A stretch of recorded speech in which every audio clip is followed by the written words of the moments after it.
Hey, everybody, welcome back to Metro Scene. I'm Marvin Jackson. And we have one of my best friends, Eugene Lee. He is an actor. And right now, he is performing at the Kennedy Center in a soldier's play. Welcome to the show, Eugene Lee. Great to be here, man. Good to see you. All right. And welcome to the DC area. Again, it's a thriller, it's a Pulitzer Prize winner. Talk about the role that you play, because you're playing a role that was originated by one of your mentors. I'm playing a role on Sergeant Vernon C. Waters, which was originally done in the original production with the Negro Ensemble Company by Adolph Caesar, who introduced me to my wife, who took every one of us. That includes actors like Denzel Washington, Samuel L. Jackson, Brent Jennings, Stephen Anthony Jones. He took us under his wing, and he mentored all of us. He was instrumental in so many of us developing the work ethic that we have, and the ability to analyze and look at a script, and he did it all by example. So, he really was a serious mentor of mine, and it extended even more in that he introduced me to my wife. So, and that's exciting. So I've come full circle. So my wife will get to see me do that here in DC. Yeah, and she's actually from Maryland. You had told me before. We got married in Baltimore, yeah. Yeah, and her mother makes the best crab cakes, you said. In the world, yeah. Okay. I need to know her. So I'm sure it's good for you to be back here in the Baltimore, Maryland, DC area, the DMV. Yeah, we got some family here. That's good. Yes. And so you're starting out the tour here, but the tour is going to go further, right? Oh yeah, we're booked through June. I don't know the exact sequence of the cities, but we're going to like Philadelphia and Charlotte and Dayton and Atlanta and Chicago and Tempe, Arizona, and then 5 weeks. We end up 5 weeks in Los Angeles at the Armiston Theater in June. Let's talk a little bit about this play. What it's all about. I mean, we don't want to do spoilers, but just give the viewers a little bit about this play and why it's important to have plays like this. It's a murder mystery, which is always a compelling sort of genre to watch. I mean, people enjoy, figuring out the whodunit aspect of it. But even deeper than that, there's a historical aspect to it. This play is all the truth, and it's presented with a wonderful amount of clarity. And it speaks to the African-American experience in these United States. It's set in the 40s, 1944, in a segregated army and a fictional colored post in Louisiana. And a colored tech sergeant is murdered. And it's a murder mystery about who killed this man. But following the trail of this murderer, so much is revealed about the African-American experience in 1944 that resonates as the truth today. These African-American men were anxious to get into the war, to fight for democracy, with the hope that democracy would live up to its promise when they came back. So even though these guys, they weren't spit and polish soldiers necessarily, a bunch of them played in the Negro League, and they were only allowed to do cleanup sort of duties around the post. They're hoping to get into combat and prove themselves as true Americans and loyal to America and democracy. It also speaks to self-hate. It also speaks to that aspect of the Black experience. So yeah, it's a wonderfully well-crafted insight into the African-American experience. And it provides that insight for anyone that watches the play. And it's, what it does for America, I think, is with that insight, it can bridge cultural gaps. It shows white people some things about the African-American experience that a lot of times they don't know. And I think people don't change until they get new information, because that new information, that insight equals understanding. And you can't hate something that you understand.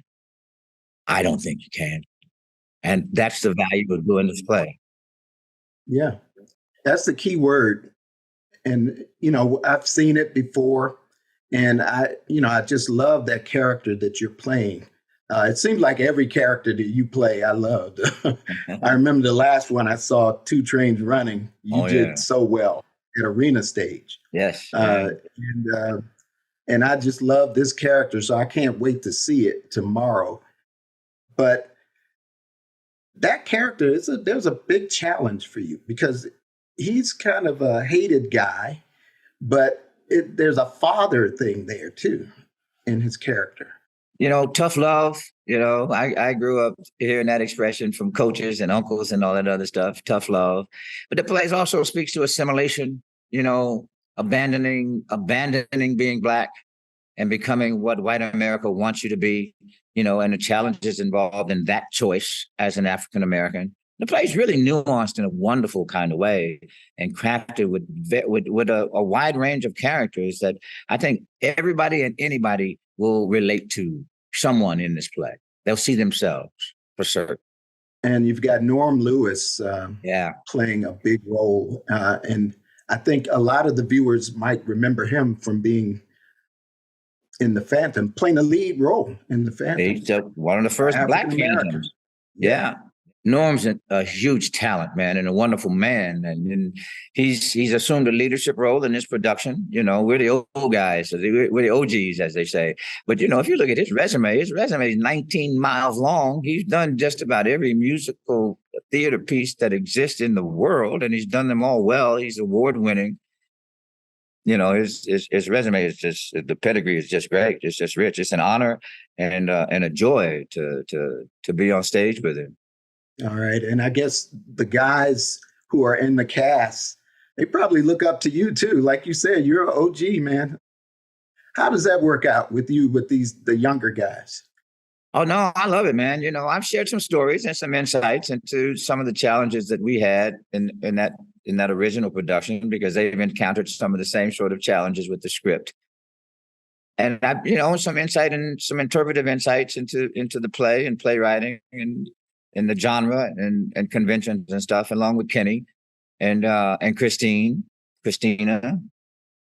Yeah, so the experience and my history with the play has had some value and made some contributions to this process. Yeah, but this process has been one that's a reimagining of the play, if you know what I mean. 40 years later, it's not the same budget. First of all, so there's room to reimagine this play in a way that involves new production values, and the director taking advantage of all the talents of every actor that's on the stage and designers and stuff to sort of reimagine this play for this audience today, 40 years later, and accentuate what still resonates. Yeah. I imagine Mr. Adolph is looking down on you guys and smiling. I certainly hope so. I have no doubt that he is. Every time this play is done, I'm sure he does. Yeah.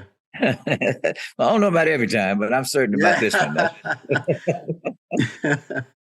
How can people get to see it? I mean, it's running until January 9th, right? It's running until January 9th here at the Eisenhower Theater at the Kennedy Center. Monday's the day off. Any other day of the week, you can catch us at 8 o'clock, usually Monday through Saturday, and a matinee on Saturday and Sunday at 2 o'clock. All right. Well, thanks so much. Be there or be square. That's right. And I'm going to be there. I'm not going to be square. I will be there tomorrow at the matinee. So I will catch you guys and I will enjoy it, I'm sure. Yeah, looking forward to it. All right. Well, thanks so much for being on Metro Scene once again, and enjoy the crab cakes while you're here in the area. I'm going to do that. Yeah. and have a good, pleasant run. Thank you, man. Until next time. Thanks, everyone, for joining us on Metro Scene. I'd like to thank my guest, Chris Clay, the son of Roy Clay Sr. of the memoir Unstoppable. And also, I'd like to thank Eugene Lee of A Soldier's Play, playing right now here in DC at the Kennedy Center. Got to get out and see that. So for all of us here at Metro Scene, have a happy holiday and a happy new year. Take care, everybody.